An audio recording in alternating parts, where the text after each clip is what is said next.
Ketika protokol kesehatannya ternyata tidak terkendali karena massa yang datang banyak, maka pada saat itulah petugas harus bisa mengendalikannya. Mulai dari langkah persuasi untuk menjarakan, sampai langkah yang represif membubarkan. Kalau pemilik kerumunan atau penyelenggara kerumunan tersebut kemudian tidak patuh, maka disitulah bisa dikenakan pasal pidananya.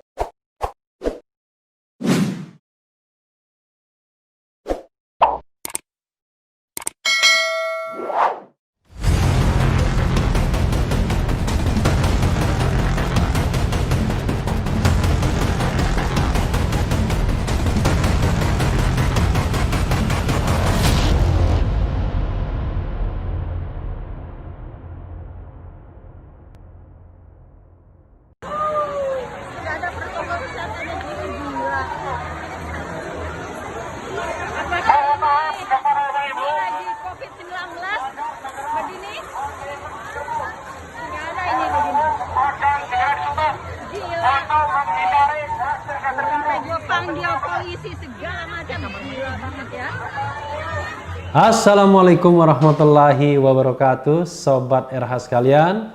Jumpa lagi kita di channel yang keren ini, Keren Cadas. Sekali lagi, Keren Cadas. Saya akan membacakan berita yang ringan saja, tapi ini bisa untuk refleksi dan bagaimana kita berpikir dari sisi logika hukum ya. Sekali lagi, logika hukum, tentu logika hukum yang sehat dan lurus ya, tidak punya kepentingan. Begini, ini ada berita dari Detik News, viral kerumunan di Waterboom Cikarang. Polisi bubarkan pengunjung. Menarik kan beritanya ya? Kok saya mengangkat berita ini? Nanti coba kita lihat ya. Kita bacakan dulu. Kabupaten Bekasi, sebuah video memperlihatkan kerumunan pengunjung Waterboom Cikarang, Kabupaten Bekasi, Jawa Barat. Dalam video yang viral tersebut terlihat warga memadati tiap sudut dari tempat tersebut. Kapolsek Cikarang Selatan Kompol Sukadi mengatakan peristiwa tersebut terjadi pada Minggu 10 Januari 2021 kemarin. Polisi pun langsung membubarkan pengunjung di tempat tersebut. Kemarin itu masyarakat bukan hanya dari Bekasi, tapi dari Jakarta dan Bekasi kota juga ada. Jadi numpuk dan terpaksa kita bubarkan, kata Sukadi saat dihubungi Detikcom Senin 11 Januari. Sukadi mendapatkan adanya penumpukan massa di lokasi tersebut dari warga pada pukul 13.00 waktu Indonesia bagian Barat. Pihaknya kemudian langsung bergerak ke lokasi dan membubarkan kerumunan di Waterboom Cikarang ini mulai pukul 13.30 waktu Indonesia bagian Barat. Pukul 13.30 WIB kita bubarkan jam 2, pukul 14.00 WIB steril, ujarnya. Lebih lanjut, dari data estimasi yang dimiliki manajemen, Sukadi mengatakan pengunjung di Waterboom Cikarang pada kemarin mencapai 2.700-an orang hingga siang hari. Menurut data manajemen 2.700-an, tapi kapasitas di situ 7.000 menurut peraturan Bupati waktu itu 50% boleh. Makanya yaitu membludak seperti itu, tuturnya. Jadi sebenarnya bukan bicara mengenai kapasitas keseluruhan, tapi kerumunannya itu, walaupun misalnya kapasitasnya katakanlah 7.000, tetapi kalau kerumunannya terjadi di satu titik, tetap saja bisa dibubarkan. Hingga kini polisi masih menyelidiki munculnya kerumunan di lokasi ini. Sejumlah pengelola pun telah dimintai keterangan. Detikcom juga sudah menghubungi pihak pengelola Waterboom Cikarang lewat sambungan telepon dan aplikasi perpesanan, tetapi belum ada jawaban dari pengelola. Ya, Sobat RH sekalian, ini ada juga viral lagi pandemi.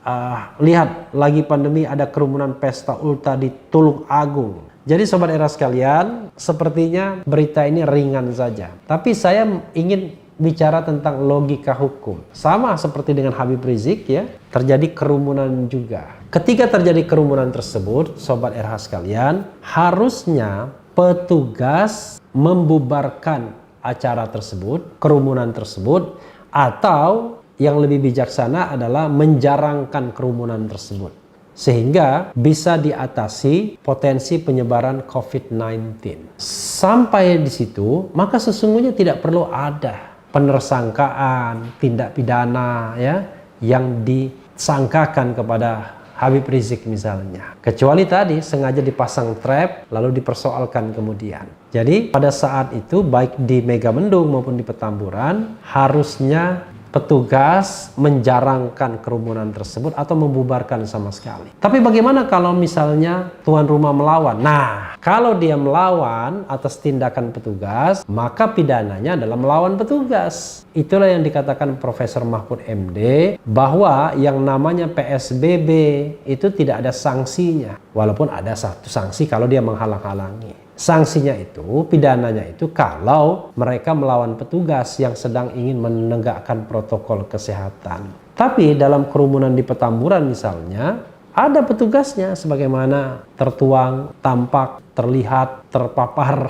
dipaparkan di dalam proses persidangan pra-peradilan. Di situ katanya ada aparat kepolisian, bahkan ada aparat TNI, ada pula Satpol PP. Tetapi tidak ada upaya untuk membubarkan kalau itu dianggap sebuah kerumunan yang melanggar protokol kesehatan. Bahkan Badan Nasional Penanggulangan Bencana itu mendeploy, membantu masker agar mereka menggunakan masker kerumunan tersebut. Itu artinya ada endorsement secara diam-diam bahwa yang penting mereka bisa menggunakan masker untuk mencegah terjadinya penularan. Tapi kalau memang sudah dikasih masker pun petugas merasa bahwa wah ini tidak cukup dikasih masker, kita harus membubarkan, petugas punya hak kok. Petugas punya hak atas nama undang-undang karena juga dalam kondisi darurat kesehatan masyarakat untuk membubarkan kerumunan tersebut. Meskipun misalnya ya kerumunan tersebut ada izinnya. Karena pengertian izin itu adalah sepanjang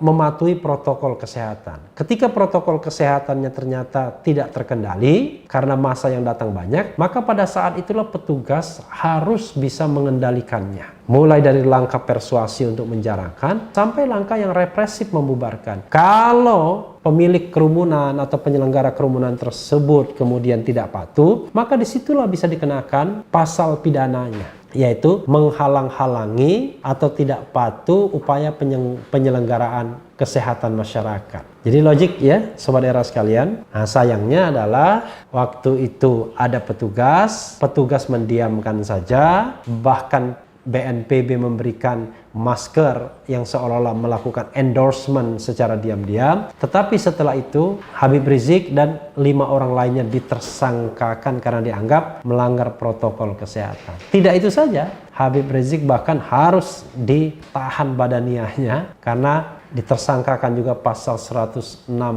KUHP. Bayangkan Sobat Era sekalian, padahal kalau kita lihat konstruksinya bukan semata-mata kesalahan Habib Rizik atau penyelenggara, tetapi juga kesalahan petugas, otoritas, siapapun yang memiliki otoritas untuk membubarkan yang tidak melakukan langkah-langkah untuk menjarangkan atau membubarkan kerumunan tersebut. Padahal, seperti yang dikatakan Mahfud MD, pidana itu bisa dikenakan kalau mereka melawan petugas, menghalang-halangi untuk ditegakkannya protokol kesehatan. Ini tidak demikian, karena tidak ada langkah untuk mempersuasi atau membubarkan, dan bahkan diberikan yang namanya masker dari Badan Nasional Penanggulangan Bencana. Ya, Sobat Era sekalian, mudah-mudahan ini memberikan insight, memberikan wawasan ya. Kita bisa beda pendapat, tapi yang jelas memang kita berusaha ya, channel ini berusaha membuat perspektif selurus-lurusnya sesuai dengan kata-kata jalur ya, jalan lurus untuk melihat fenomena hukum dan politik di negeri ini. Yang penting tetap di channel ini, karena di channel ini Anda akan dirayu, ditipu, dibaperin, dicecar, diuber pula di jalur khusus.